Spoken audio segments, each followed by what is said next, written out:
Hi, my name is Beth Hiley here for Board Game Geek TV, and I'm sitting down with David Chirchop of Artipia Games, and you have brought us The Pursuit of Happiness. Yes. How nice. What are we trying to accomplish?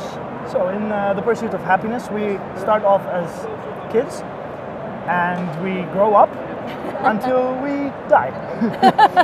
That's it. You go through a few adult phases and a few old age phases, and essentially the person who dies the happiest wins. Which is a mixed message. Yeah, everyone's going to have to die at some point. Right? But essentially it's about using your time to do the most things as you can during your life. And it could be a few different things. I mean, you don't have to work. You can work if you like. You can be happy through working. You can be happy through getting many partners. You can be happy through buying lots of stuff. You can be happy through doing many small projects, personal projects, or reaching life achievements and things like this. At the beginning of the game, essentially, each player is given a child trait. So in this case, So mine, I am the achiever. yes, and you can be anything else. You could be a nerd. You could be diligent. You could be. There's a variety of different things you could be, and this gives you a specific ability that you have, which will maybe guide you a little bit, and it will also give you the starting resources. There are three main resources in the game. They are creativity, knowledge, and influence. Okay. Creativity and knowledge speak for themselves. Influence is how good you are with talking to people and things like this. And then there's, of course, money, which you will need to buy things and which you will need to get through some projects or through jobs and a variety of things. And some partners also require you to have money to be able to date them. That's how it goes. So I'll go through some of the actions. Okay.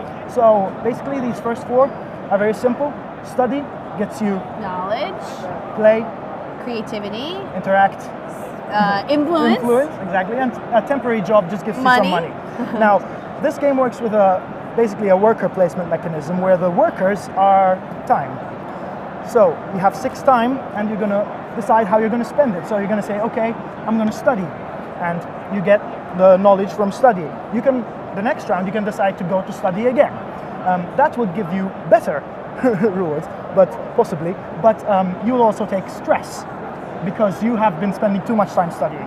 And this applies for all of Anything where these, you double up on it. Yeah, when you double up on it, you're going to be taking stress, which is basically the health mechanism for the game, right? Which I'm guessing here I can see if our stress is low, we're going to gain time because we're going to be more efficient. Exactly. Our stress is high, we're going to lose We're time gonna because lose we're time flipping because- out. Yeah, and because we're getting unhealthier and unhealthier and unhealthier as we go. So this allows you to do certain things. For instance, let's show up some of the projects you can do.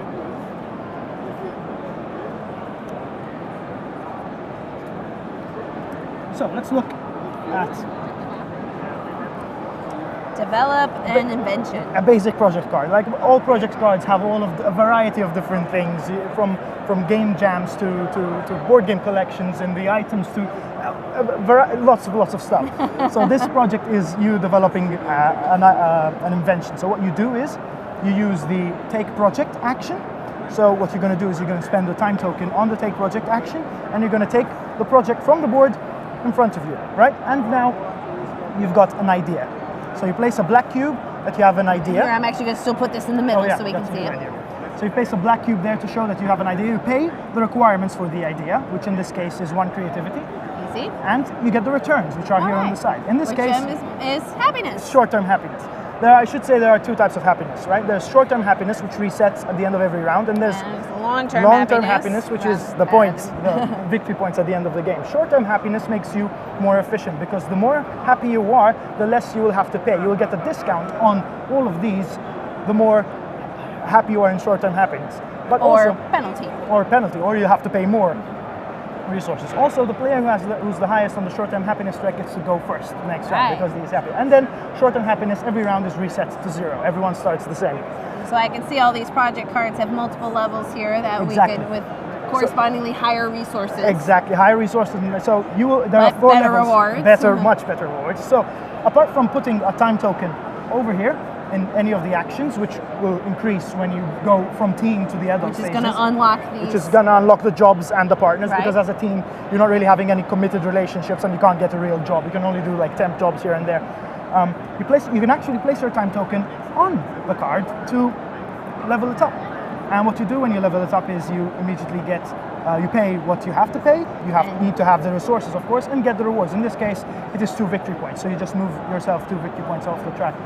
When you complete it, you have finally, so you go from idea to a blueprint to a prototype to it works! It works! So now you have completed this project, right? And it goes off from your there's a project limit of 3 slots. It goes to the side, right? And now you can take another project on. You can only have 3 projects at one time. 3 projects, jobs, or 3 cards, which could be projects, jobs, or partners. Otherwise, you can take as many as you like, more, but each one will give you 1 more stress every turn for each one over the 3 that you have, because you're doing too many things. You're just doing too many things. And why don't we just pull out 1 card of each of these as we're wrapping up here, just to give people 1 example of an item, 1 example of a job, and 1 example of a partner. Let's talk about the items. So when you buy a board game collection, or you buy an item, they work similar to projects, but you decide which level you want to buy into at the beginning or as soon as you buy it. So if you have the money to go for the whole room of board games, you immediately go for it. Here on the side, some things have upkeep. So for instance, a room of board games is quite an expensive thing to keep up, but it gives you long-term happiness every round, right? If you pay 3 money every round, you get the long-term happiness. And I can see how in this one, when we hit retirement age, which I'm guessing hits when we trigger old age over there. That doesn't work like that. Essentially, the way this is each jobs have levels on them.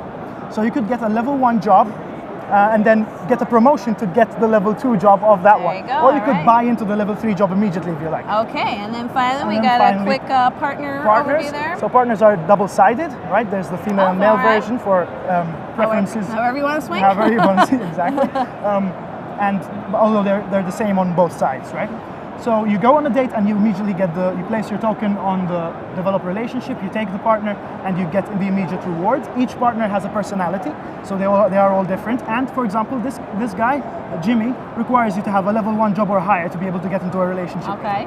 Once you do that, you can develop the relationship again and go to the next level, and now you have an upkeep to keep because it's a relationship, so it takes more time, right?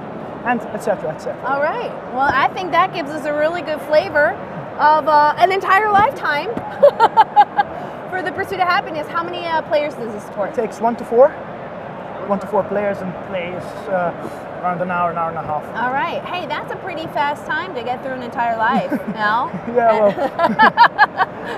Well, David, thank you so much for taking the time out to show us the Pursuit of Happiness, and this is from being published by Artipia Games.